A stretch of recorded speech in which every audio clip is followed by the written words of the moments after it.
আজ ছিল বোনের অ্যানিভার্সারি, যেখানে বোনের গিফট ছিল 2 লাখ টাকা সোনার বালা। হ্যাঁ, কথাটা একদমই সত্যি। অনেকে এবার বলবে এইসব টাকা নষ্ট না করে গরিবকে খাওয়াতে পারতো। ভাই, যদি মেয়ের বাবা ভালোবেসে নিজের কষ্টে উপার্জিত পয়সা দিয়ে সোনা গিফট করে, তাতে অন্য মানুষের সমস্যা কোথায় সেটা বুঝি না। শুধু এটা বলো গিফটটা কেমন হয়েছে।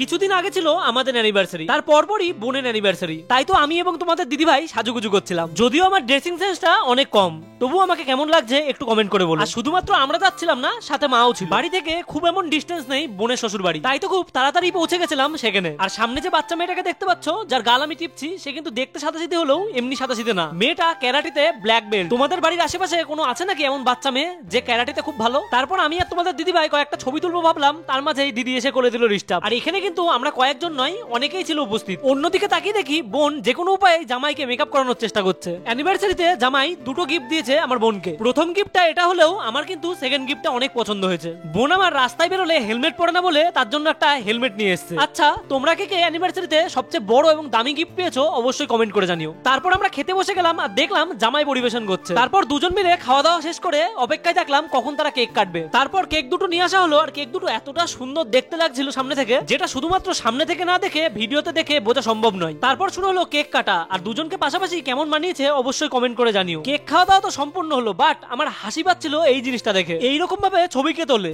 সে মনে হচ্ছে গরু টানছে। কি অদ্ভুত।